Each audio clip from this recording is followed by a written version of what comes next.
시청자 여러분 안녕하십니까? BTV 주간 종합 뉴스 시작합니다. 2023년 새해는 검은 토끼의 해인 개묘년입니다. 토끼는 귀여운 얼굴로 우리에게는 친숙한 동물로 알려져 있습니다. 시민들은 어떤 소망을 갖고 새해를 바라고 있을까요? 구혜희 기자가 취재했습니다. 말도 많고 탈도 많았던 한 해가 저물고 새해가 다가왔습니다. 2023년은 검은 토끼의 해 개묘년입니다. 개묘년의 상징 동물인 토끼는 성질이 순하고 귀여우며 영리하고 차분한 동물로 알려져 있습니다. 이와 함께 개묘년의 상징색인 검은색 역시 인간의 지혜를 상징하는 것으로 전해지고 있습니다. 코로나19도 모자라 역대급 인플레이션, 즉 물가 상승으로 인한 경제 양극화를 견뎌온 시민들은 어떤 바람을 갖고 있을까? 먼저 2022년 한 해는 특히 소상공인들에게 유난히 추운 해로 기억됩니다. 사람 인건비도 줄여야 되니까 거의 세네 명이 일했던 게 지금 혼자 일하는 것 같아. 다들 잘 먹고 잘 살았으면 좋겠는데 그게 바람이죠. 같은 다 똑같은 거니까 사람들이 살아가면서 일단 경제적인 게 문제가 제일 많잖아요. 그 전보다는 훨씬 떨어졌어요. 금리가 오르면서. 이거 원래 연말 특수가 있거든요. 근데 연말 특수가 이번에는 아예 없었어요. 개인적인 부분은 이제 제가 하는 제품이 대왕 카스테라예요. 대왕 카스테라가 좀 널리 알려져가지고 좀 앞에 줄 좀 세웠으면 좋겠습니다. 이제 장사가 잘 돼서. 얼어붙은 취업 시장 상황에 취업 준비생들의 고심은 더 깊어집니다. 새해 소망은 내년에 성인이 돼가지고 취업에 어려움이 없고 가족들도 아프지 않고 친구들하고 행복하게 즐겁게 보냈으면 좋겠어요. 일단 주위 사람들, 특히 가족들이나 친구들 안 아프고 다 건강했으면 좋겠고, 이제 졸업반이라 이제 자격증 준비하고 취업 준비해서 취업 성공하는 게 목표예요.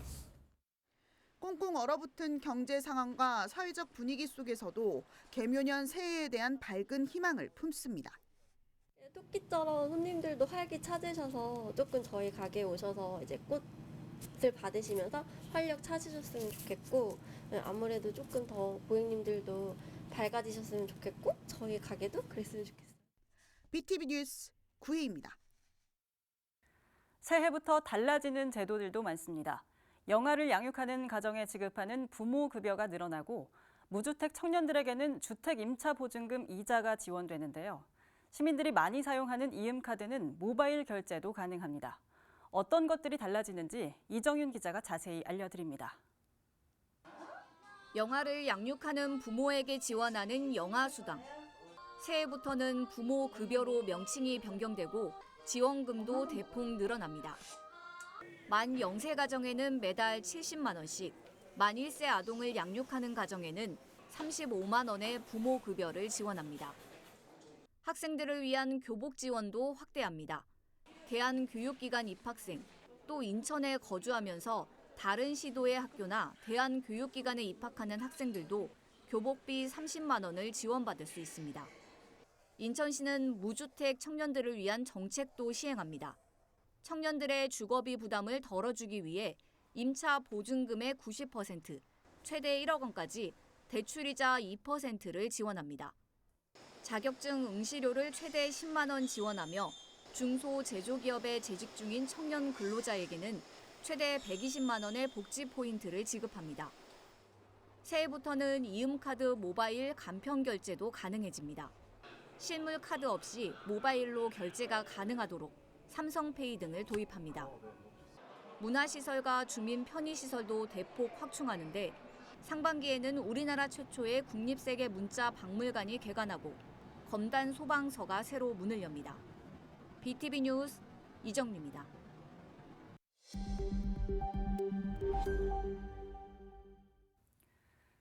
지금부터는 이민년 인천을 달궜던 주요 뉴스를 전해드립니다. 먼저 지난 6월 1일 치러진 지방선거 결과를 정리합니다.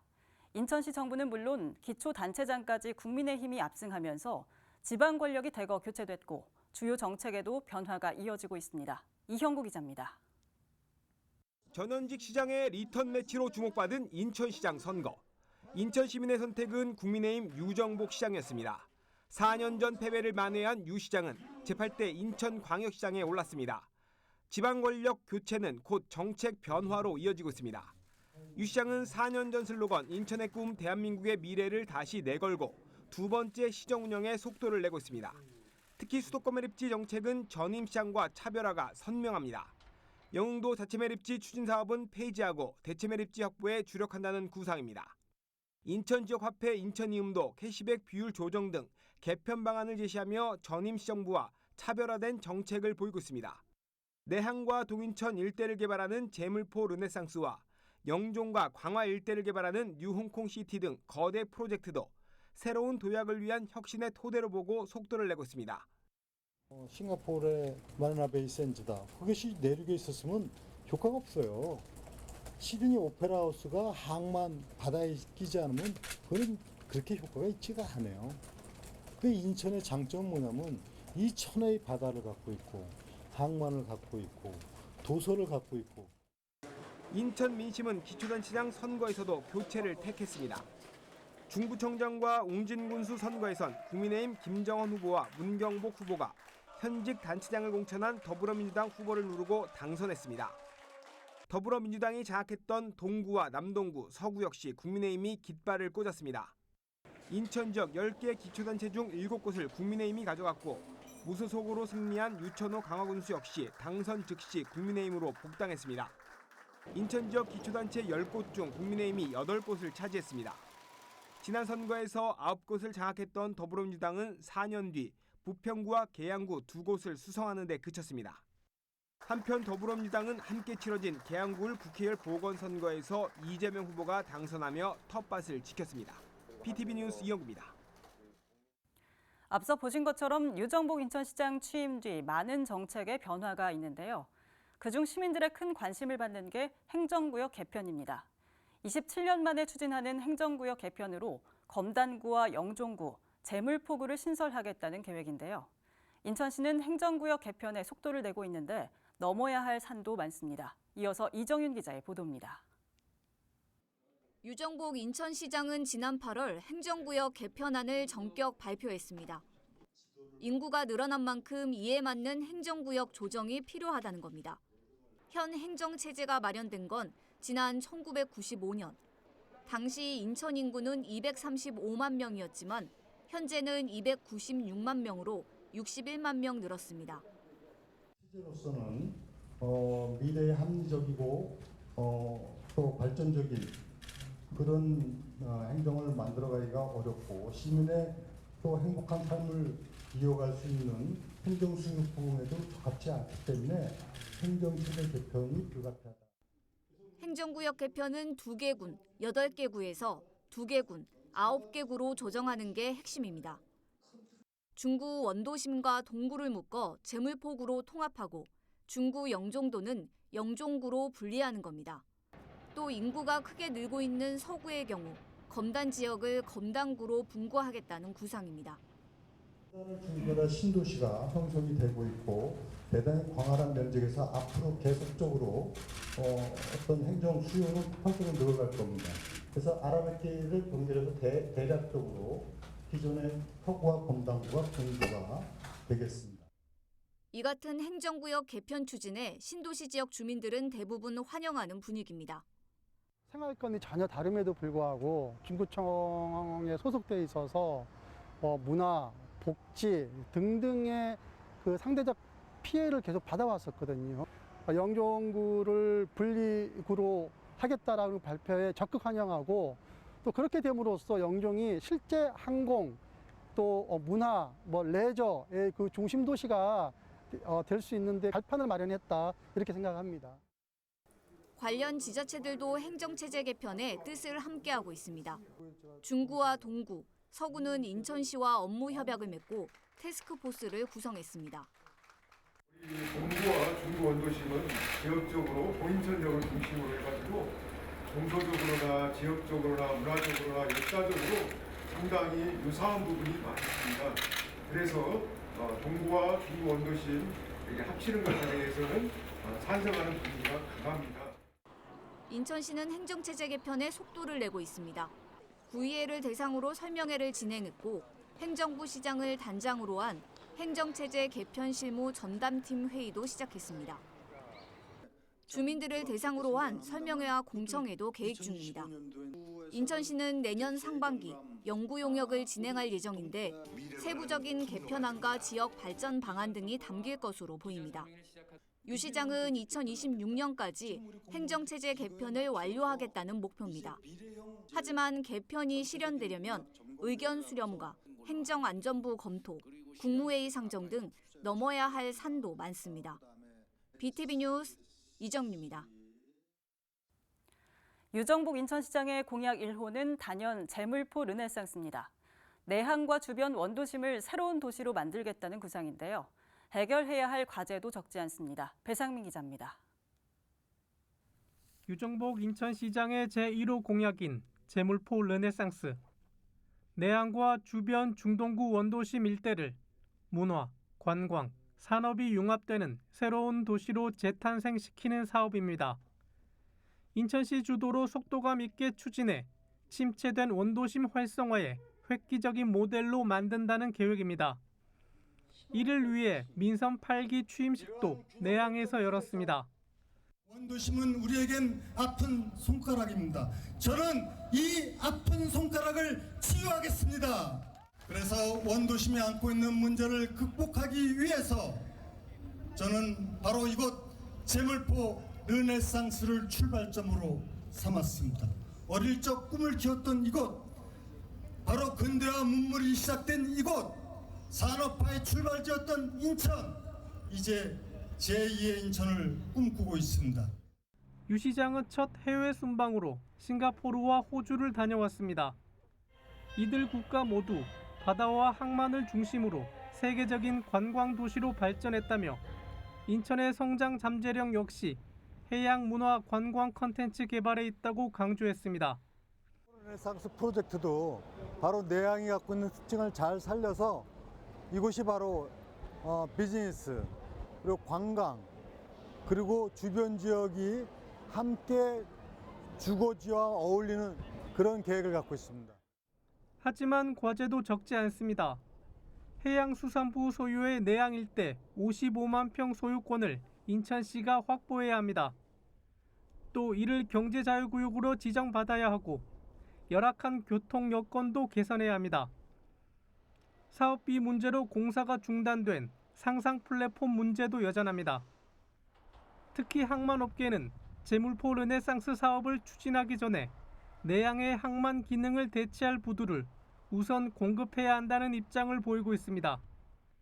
이런 가운데 용역을 거쳐 내년 초엔 재물포 르네상스의 구체적인 사업 계획이 나올 전망입니다. BTV 뉴스 배상민입니다. 인천시는 다양한 철도망 확충 계획을 추진하고 있습니다. 서울 5호선 연장 사업도 그중 하나인데요.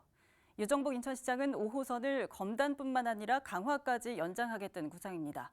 하지만 서울시와 김포시가 협약을 맺으면서 연장 사업 물꼬는 텄지만 인천 패싱 논란은 거셌습니다. 이정윤 기자의 보도입니다. 국토부는 2021년 6월 제4차 국가철도망 구축 계획을 발표했습니다. 추가 검토 사업에 반영된 서울 5호선 연장 사업. 유정복 인천시장도 5호선 연장 추진에 대한 강한 의지를 보였습니다. 지난 11월 북부 종합발전 계획을 발표하면서 교통망을 대폭 확충하겠다고 밝혔습니다. 서울 5호선이 검단으로 연결되고 서울 9호선이 공항철도와 직결 연결되는 등 북부 지역은 장래 4통 8달 교통망으로 교통이 편리한 도시가 될 것입니다. 하지만 다음 날 서울시와 김포시, 강서구는 5호선 김포 연장 사업을 추진하기 위한 업무 협약을 맺었습니다. 인천시와는 사전 협의가 전혀 없었던 건데 인천 패싱 논란이 일었습니다. 인천시에 대한 질타가 쏟아졌고 방금 전 10시 10분에 오세훈 서울시장, 강서구청장, 김포시장이 만나서 5호선 연장 업무 협약 체결했습니다. 우리 시장님은 농업인의 날 행사 가셨습니다. 검단 주민들의 반발도 컸습니다. 주민들 입장에서 볼 때는 닭 줬던 게 지붕 쳐다본다는 그런 표현이 정확히 맞는 것 같고, 인천시는 너무 손을 놓고 있는 상태라고 봐도 되고요. 여태까지 지금 5호선에 대해서 적극성이 없었던 것도 물론 그건 큰 한몫을 하고 있고. 서울시와 김포시 간 업무 협약 이후 인천시는 유감을 표했습니다. 또 인천시와 협의 없이는 5호선 연장 사업이 추진될 수 없다는 입장을 밝혔습니다. 국토부가 추가 검토 사업에 5호선 연장 사업을 반영하면서 내걸었던 전제 조건이 지자체 간 합의이기 때문입니다. 인천시는 뒤늦게 5호선 연장 사업에 대한 용역을 추진하겠다고 밝혔습니다. 2023년부터 용역을 진행해 지역 주민들이 원하는 최적의 노선을 찾겠다는 계획입니다. 반드시 인천을 거치지 않고서는 이 사업은 될 수가 없다니까요. 그러니까 그것을 우리가 사실은 뭐 무시를 하고 갈 수 있는 사안은 아니거든요. 사안이 중대하다고 판단해서 우리가 용역을 시행을 할 겁니다. 인천시 용역은 새해 7, 8월쯤 마무리될 것으로 보입니다. 김포시가 추진 중인 용역은 2월쯤 나올 예정인데 노선 협의가 쉽지 않을 거라는 전망도 나오고 있습니다. BTV 뉴스 이정윤입니다. 경인고속도로 지하화 사업은 인천의 수건 중 하나죠. 고속도로 기능을 상실하고 도심을 양분하는 문제 등을 해소하기 위해 추진되고 있는데요. 사업에 속도가 붙고 있습니다. 정부와 인천시가 협의체를 구성한 데 이어 인천대로 지하화 사업도 예타를 통과했습니다. 인천시는 서울과 인천을 잇는 제4 경인고속화도로 건설도 검토하고 있습니다. 이형구 기자입니다. 지난 1968년 대한민국 최초의 고속도로란 이름으로 개통한 경인고속도로. 반세기 동안 서울과 인천을 잇는 핵심 도로 역할을 했습니다. 하지만 차량 증가로 교통 체증은 심화됐고 이제 고속도로 기능을 상실했다는 평가까지 받는 상황. 해법으로 추진되는 경인고속도로 지하화 사업이 탄력을 받고 있습니다. 최근 옛 경인고속도로인 인천대로의 지하도로 건설 사업이 예비 타당성 조사를 통과했습니다. 서인천 나들목에서 공단 고가교까지 4.53km 구간을 지하화하는 게 핵심입니다.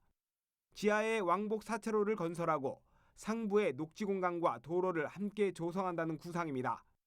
시는 2024년 착공에 들어가 2027년 준공을 목표로 사업을 추진할 계획입니다. 경인고속도로 14km 구간에 대한 지하화도 추진하고 있습니다. 지난 9월 국토교통부와 인천시, 경기도는 원활한 사업 추진을 위해 3자 협의체를 구성한 바 있습니다. 지하고속도로에 대한 논의도 계속 이제 고민을 해왔지만 이제 실질적으로 지금 예타를 진행하면서 이제 그 결실을 이제 맺어가려 하고 있고 이런 과정에 경기도와 인천시 함께 우리가 힘을 합쳐서 제대로 된 지하고속도로를 만들어가는 것이 중요하다고 보고 있습니다. 인천시는 서울과 인천을 잇는 새로운 고속도로 건설도 추진하고 있습니다. 현재 서울행 고속도로는 앞서 본 경인고속도로와 제2경인고속도로, 그리고 제3 경인고속화도로와 인천공항고속도로 등 4개입니다.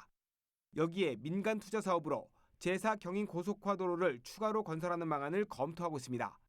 제물포 르네상스 사업 부지인 원도심에서 장수 IC를 거쳐 서울 오류 IC를 잇는 노선입니다. 이 도로가 개설되면 인천에서 강남까지 30분대에 주파할 걸로 예상됩니다. 인천시는 사업 제안서에 대한 관계기관 협의를 거쳐 채택 여부를 결정한다는 계획입니다. 제안서가 채택될 경우 실시 설계 등을 거쳐 2029년 착공할 예정입니다. BTV 뉴스 이영구입니다. 청라 돔구장 조성 소식도 시민들의 기대감이 커 2022년 인천을 달궜는데요. 신세계그룹은 스타필드와 함께 2만석 규모의 돔구장을 짓겠다고 밝혔습니다. 인천시는 이에 맞춰 서울 7호선 청라 연장선에 전철역사도 추가로 신설하겠다는 계획입니다. 하지만 문학 경기장을 어떻게 활용할지 풀어야 할 과제도 남았습니다. 이정윤 기자의 보도입니다. 서구 청라에 추진되고 있는 스타필드 건설 사업. 총 사업비는 1조 3천억 원으로 지난 2020년 7월 착공해 공사가 진행 중입니다. 신세계는 스타필드에 이어 돔구장도 짓기로 했습니다. 정용진 신세계그룹 부회장은 유정복 인천시장을 직접 만나 돔구장 건립 계획을 밝혔습니다. 사업을 확장시키는 것보다는 인천이 정말 제대로 된 국제도시로 발전을 하기 위해서 저희도 뭔가 한 역할을 감당할 수 있는 기회가 온 것 같아서 저도 굉장히 기분이 좋고요. 그걸 통해서 저희 신세계도 발전을 하면서 인천시를 갖다가 정말 국제화된 도시, 세계의 도시로 발전시킬 수 있다. 스타필드와 함께 들어서는 돔구장은 최첨단 멀티 스타디움으로 조성될 전망입니다. 2만석 규모의 프로야구 경기장은 물론 복합 문화 관람 시설이 함께 들어섭니다. K-팝과 해외 유명 아티스트 공연, e스포츠 국제대회 등 다양한 문화 콘텐츠를 선보일 예정입니다. 스타필드와 돔구장 건설이 추진되자 인천시는 서울 7호선 청라 연장선에 전철 역사를 추가로 신설한다는 계획입니다. 인천시는 실시 설계를 진행하고 설계가 끝나면 2023년 공사에 착공한다는 목표입니다. 다만 역사 추가 신설을 진행하되 기존 청라 연장선 사업은 당초 계획대로 2027년 준공하도록 추진하겠다고 밝혔습니다. 방향, 또 기업은 기업대로 또 생각하는 기업의 방향성이 고를 텐데 잘 협력 관계도 만들어가면서 인천의 발전에 함께 이바지하는 관계로 발전했으면 좋겠다 하는 말씀을 드리고. 문제는 문학경기장 활용 방안입니다. 문학경기장은 지난 2002년에 완공돼 주경기장과 야구장, 보조 경기장 등이 조성돼 있습니다. 청라 돔구장이 건설되면 문학경기장이 방치돼 지역 상권 붕괴와 원도심 공동화 우려가 나오고 있는 상황.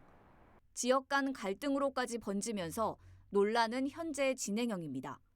인천시는 활용 방안을 고심 중이지만 아직 뚜렷한 방안을 찾지 못한 상태입니다.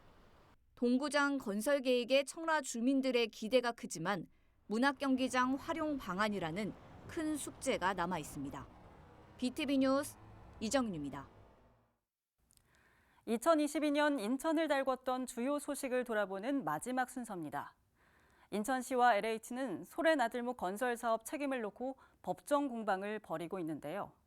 1심과 2심 재판부의 판단이 엇갈리면서 현재 대법의 최종 판결만이 남아 있습니다. 지난 1997년 사업 추진이 결정된 이후 20년 넘게 표류 중인 소래나들목 조성 사업. 새해에 어떤 결과를 맞게 될지 주목됩니다. 김지영 기자가 보도합니다. 소래RC는 남동구 논현동과 고잔동을 가르지르는 청릉대로와 영동고속도로를 잇는 사업입니다. 예상 사업비는 450억 원. 사업은 당시 논현이 택지개발 주체인 LH가 맡기로 했고 사업개발 및 실시계획 승인 조건에도 포함됐습니다. 하지만 도시계획 시설 결정 등이 지연되면서 사업은 20년 넘게 표류했습니다. 지난 2020년 7월엔 장기 미집행으로 소래RC 건설 사업에 대한 도시계획 시설 결정 효력이 사라졌습니다. 이후 LH는 인천시를 상대로 소송을 제기했습니다.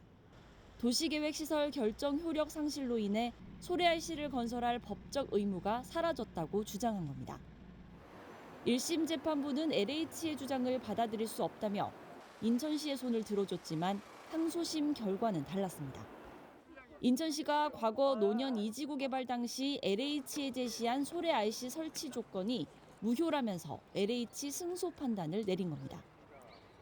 재판부는 소래RC는 청릉대로와 영동고속도로를 연결하는 시설로 간선시설에 해당한다면서 간선시설인 도로의 설치 의무는 지방자치단체에 있고 이를 LH에 부담하도록 하는 건 위법하다고 판시했습니다. 소송은 결국 대법으로 향했습니다. 지난 10월 말 대법원에 상고장을 제출한 인천시는 법원 판단을 기다리겠다는 입장입니다.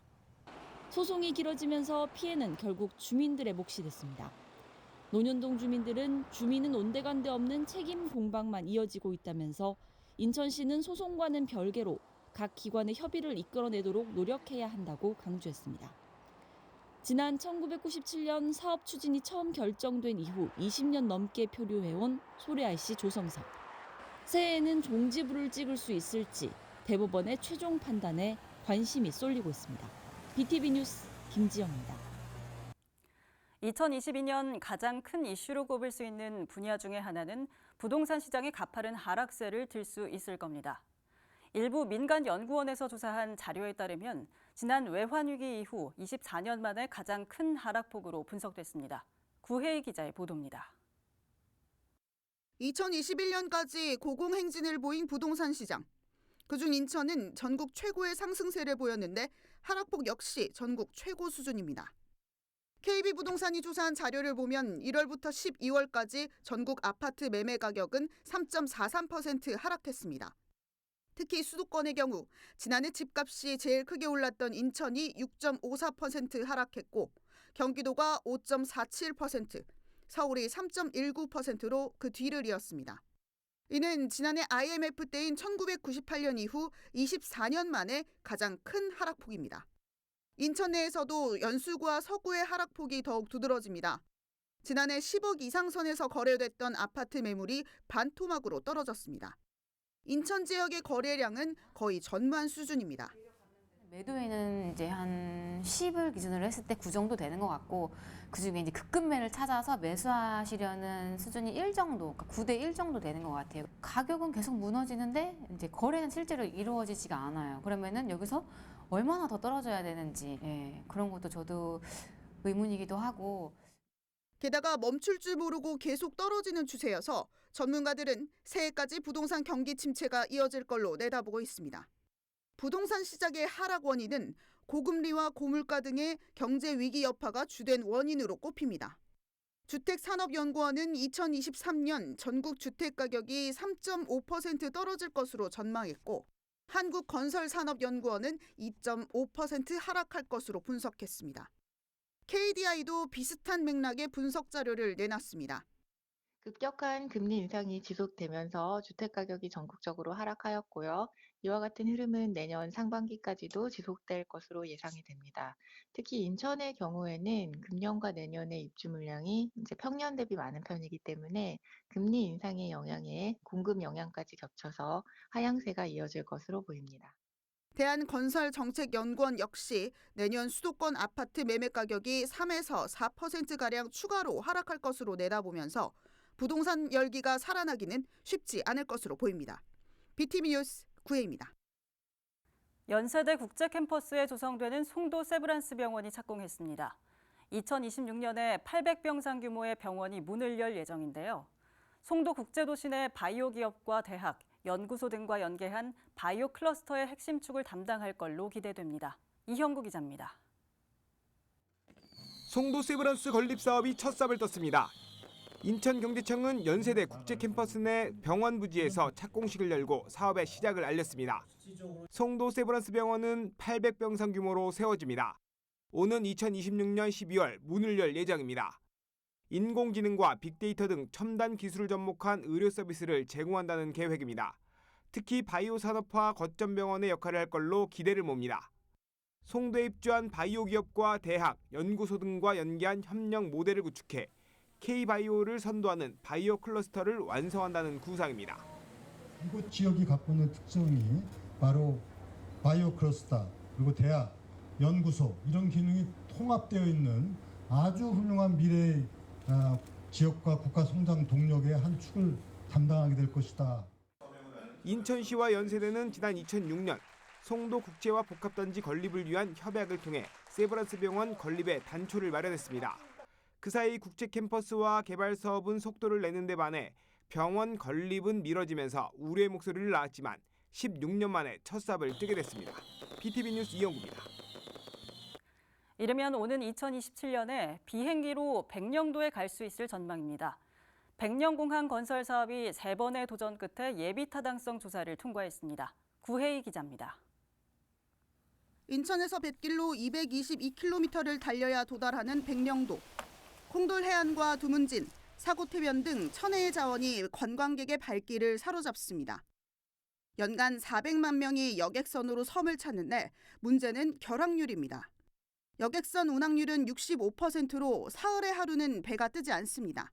그래서 대안으로 제시된 게 백령공항 건설 사업. 50인승 항공기가 오갈 수 있도록 공항을 건설하는 겁니다. 2016년 제5차 공항개발 중장기 종합계획에 반영된 백령공항 건설 사업이 드디어 기획재정부 예비타당성 조사를 통과했습니다. 국비 2,018억 원을 투입해 백령면 솔개지구 일대 25만 4천 제곱미터 부지에 활주로 한 본과 계류장 5곳 등을 조성할 계획입니다. 백령공항은 이르면 2027년 이용할 수 있을 전망입니다. 인천시는 2024년까지 백령공항 기본 계획을 수립한 뒤 2025년 2월에 착공해 2027년 12월 개항할 계획이라고 밝혔습니다. 백령공항이 문을 열면 백령도에서 수도권까지 1시간 30분, 강원권까지 2시간 10분에 이동할 수 있을 것으로 예상됩니다. 또 항공 결항 지연율은 7% 수준에 불과해 백령도 주민들의 정주 환경도 대폭 개선될 전망입니다. 배준영 국회의원은 백령공항이 3번의 도전 끝에 예타 대상에 선정됐다며 백령공항이 건설되면 편도 4시간 이상 걸리던 이동 시간이 전국 1시간 내외로 단축돼 서해 5도 교통혁명이자 일일 생활권이 될 것이라고 밝혔습니다. BTV 뉴스 구혜입니다. 인천시가 국비 5조 원을 확보했습니다. 처음으로 5조 원을 넘어 역대 최대 규모인데요. 인천발 KTX와 서울 7호선 청라 연장 사업 등 현안 사업 추진에도 청신호가 켜졌습니다. 이정윤 기자의 보도입니다. 인천시가 역대 최대 규모의 국비를 확보했습니다. 내년도 예산으로 확보한 국비는 5조 651억 원. 인천시 국비는 지난 2019년 3조 원대에서 2021년 4조 원을 넘었고 처음으로 5조 원을 돌파했습니다. 역대 최대 규모의 국비를 확보하면서 현안 사업 추진에도 청신호가 켜졌습니다. 특히 철도와 도로 등 기반시설 분야 예산이 큰 폭으로 반영됐습니다. 서울 7호선 청라 연장 사업에 1,039억 원, 인천발 KTX 695억 원, GTX 비노선 건설 사업에 384억 원을 확보했습니다. 서해오도 정주생활지원금도 48억 원에서 61억 원으로 증액됐습니다. 인천시는 서해오도에 살고 있는 주민들을 위해 정주생활지원금을 인상할 계획입니다. 유정복 인천시장은 인천 상륙작전 기념행사를 국제적인 행사로 발전시키겠다고 밝혔는데 이를 위한 국비 20억 원도 확보했습니다. 지역사랑 상품권 예산도 되살아났습니다. 지역사랑 상품권 예산은 당초 기획재정부가 전액 삭감할 예정이었지만 국회 예산심의에서 다시 부활했고 인천에는 352억 원이 반영됐습니다. 한편 유 시장은 국비 확보를 위해 지난 7월 취임 이후 국회와 중앙부서를 찾아 10차례가 넘는 예산협의회와 개별 면담을 가졌습니다. BTV 뉴스 이정윤입니다. 인천 유나이티드 FC는 지난 2003년 인천시와 시민, 기업들이 함께 창단한 프로축구단입니다. 하지만 프로축구 1부 리그 구단 중 클럽하우스가 없었는데요. 창단 19년 만에 클럽하우스와 훈련구장을 갖춘 축구센터가 문을 열었습니다. 이정윤 기자의 보도입니다. 연면적 3,300여 제곱미터 규모로 조성된 인천 유나이티드 FC 축구센터입니다. 체력 단련실에는 다양한 운동기구들이 마련됐고 냉동치료 요법으로 알려진 클라이오 테라피 기계도 설치돼 있습니다. 깔끔한 라커룸부터 숙소까지 감독과 코치, 선수들을 위한 다양한 시설을 갖췄습니다. 프로축구 1부 리그 구단 가운데 클럽하우스가 없었던 인천 유나이티드 FC. 지난 2003년 창단 이후 19년 만에 클럽하우스와 훈련구장을 갖춘 축구센터가 문을 열었습니다. 사업비 134억 원이 투입된 축구센터는 지상 3층 규모로 조성됐습니다. 그래서 스포츠는 스포츠 이상이다. 제가 항상 그런 생각을 갖고 있습니다. 그래서 이것이 우리에게 얼마큼 희망을 주고 또 지역의 경쟁력을 가져오는가 하는 것을 잘 알고 있습니다. 인천 유나이티드 FC는 올해 정규리그 4위, 2023 아시아 챔피언스 리그에 진출하는 쾌거를 이뤘습니다. 축구센터 개관을 발판 삼아 내년 시즌에는 더 큰 목표를 세웠습니다. 정규리그 우승과 아시아 챔피언스 리그 상위권의 도전장을 내밀었습니다. 우리 인천 유나이티드는 강등권에서 인전 싸우는 팀이 아니에요. 내년부터는 반드시 상위권에 있어서 울산현대, 전북현대에 도전하는 팀으로서 성장하도록 우리 훌륭한 우리 감독님, 우리 선수단 믿고 함께하겠습니다. 저희들이 또 보답할 수 있는 길은 내년 시즌에도 올 시즌 못지않게 우리 팬 여러분들과 300만 시민 여러분들께 보다 많은 즐거움과 감동, 행복을 드리는 게 아닌가 생각하고 새로 문을 연 축구센터는 시민 프로 축구단은 물론 유소년 축구단들을 위한 훈련 지원 시설로 활용됩니다. 프로축구 선수들과 축구 꿈나무들이 안정적으로 훈련할 수 있을 것으로 기대됩니다. BTV 뉴스 이정유입니다. 한국 케이블 TV 방송협회와 한국 IPTV 방송협회가 2030 부산 세계박람회 유치 지원 민간위원회와 업무 협약을 맺었습니다. 성공적 유치를 위해 세 기관 모두 힘을 모으기로 한 건데요. 부산 세계박람회에 이렇게 여러 기관들이 함께하는 이유는 뭘까요? 서주헌 기자입니다. 2030년 부산 세계박람회 유치 지원 민간위원회를 맡고 있는 대한상공회의소, 그리고 한국 케이블 TV 방송협회와 한국 IPTV 방송협회 관계자들이 한자리에 모였습니다.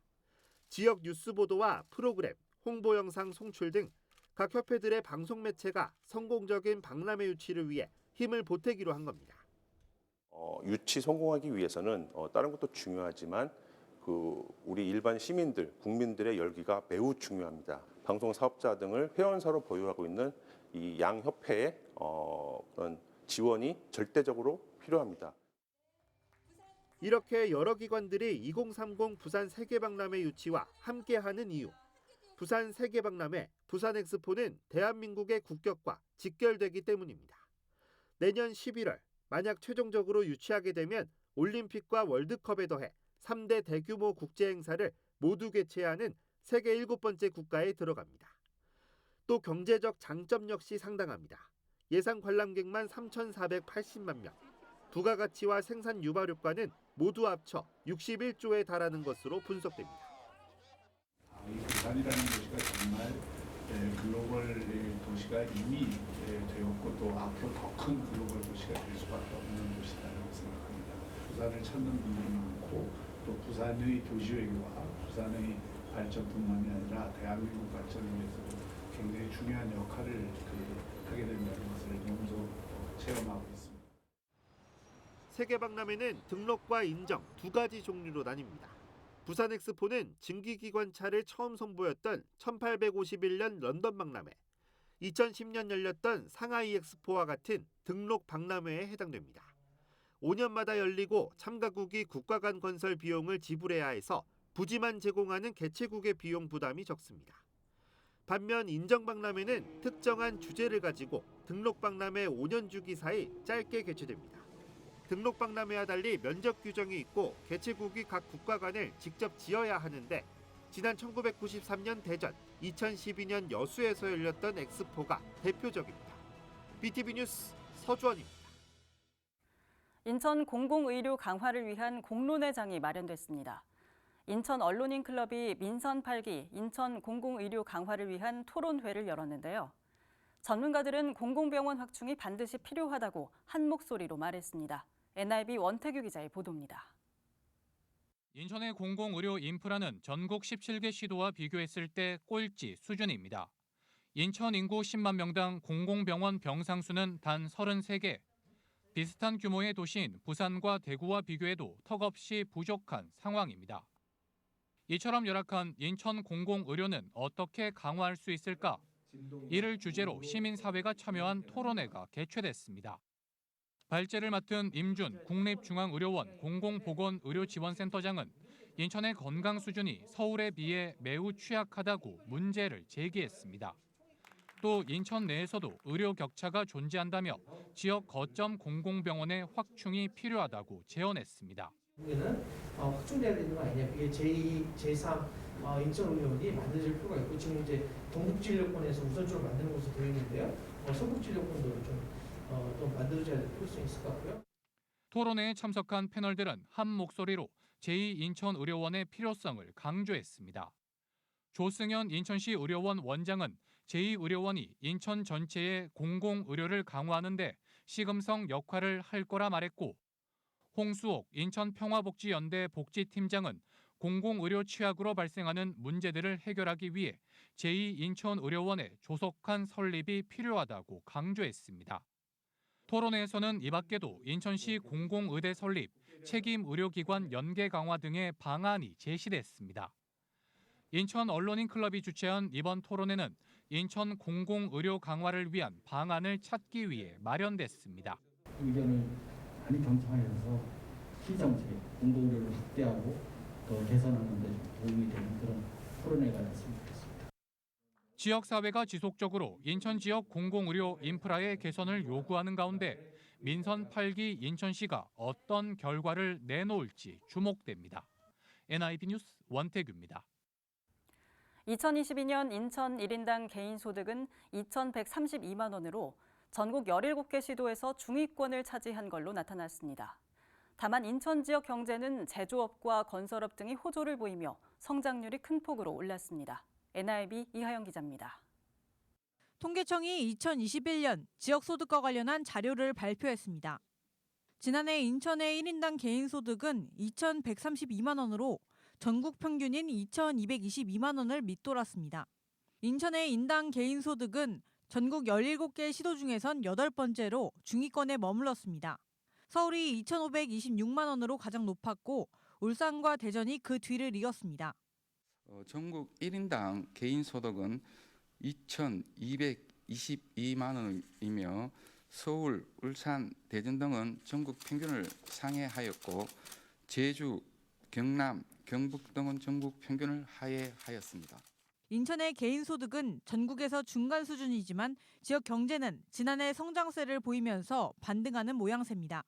전년 같은 기간보다 6%나 올랐는데 2015년 이후 오름폭이 가장 컸습니다.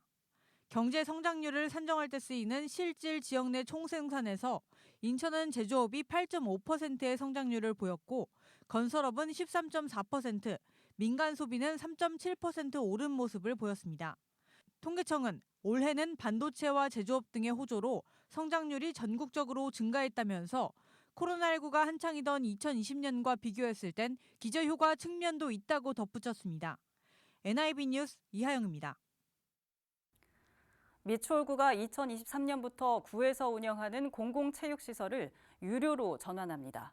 시설 유지비와 인건비가 발생하는 만큼 유료 전환이 불가피하다는 입장인데요. 하지만 시설을 이용하는 주민들은 이 같은 결정에 불만을 표했습니다. NIB 장윤아 기자입니다. 미추홀구 공공체육시설 일부가 내년부터 유료로 전환됩니다. 대상은 배드민턴장 5곳과 테니스장 2곳, 족구장 2곳 등 모두 9곳입니다. 미추홀구는 시설 유지비와 인건비가 발생하는 만큼 무료로 운영하기엔 어렵다는 입장입니다. 또 특정 동호회가 체육시설을 사용하는 빈도가 높은 만큼 공정성을 위해서 유료로 전환한다는 계획입니다. 적으로 보면은 이게 무료화를 하다 보면은 특정 이제 동호회분들이 이게 독점하는 사례가 많아요, 전국적으로. 그리고 이런 민원도 발생하고 그래서 저희가 사용자 부담 원칙에 따라서 좀 유료화를 좀 추진을 했거든요. 뭐 유지 관리비나 뭐 인건비도 이제 체육시설에다가 배치하다 보니까 유료화를 좀 필요성이 있어가지고 그렇게 추진하게 됐어요. 하지만 주민들은 체육시설 이용 시 사용료를 징수한다는 미추홀구 입장에 불만을 표했습니다. 하객 배수지 테니스장의 경우 화장실과 라커룸 등 기본 편의시설도 없는데 요금을 내라는 건 말도 안 된다며 기본 편의시설부터 구축돼야 한다고 주장했습니다. 세금으로 내가지고 세금으로 시설 해놓고 또 그 노인 양반들 나와서 조금 치는데 그걸 갖다가 뭐 유료하려고 바꿨다 그러면은 그 노인 양반들은 어디 가서 운동을 하고 걸 거예요. 그게. 화장실도 돼 있지도 않고 낙하름도 지금 없어요. 낙하름은 겨울에 추운 데 가서 어디 가서 손 놓기고 보실 데도 없고. 다른 자치구의 경우 주민들을 위해 무료로 개방하는 반면 미추홀구는 유료화된다는 점을 이해할 수 없다는 주장도 나왔습니다. 다른 구 이런 데 보면 다 거의 무료화로 돼 있고 그런 부대 시설은 다 잘 돼 있어요. 그런데 여기만 안 되는 상태에서 또 다른 데는 무료한데 여기만 유료화로 된다는 자체가 이해하기가 좀 어려운 부분이고요. 내년부터 미추홀구의 공공체육시설이 유료화되는 가운데 주민들의 불만은 더욱 커질 것으로 전망됩니다. NIB 뉴스 장윤아입니다. 이번 주 준비한 소식은 여기까지입니다. 이상으로 BTV 주간 종합 뉴스를 마칩니다. 편안한 주말 보내시길 바랍니다.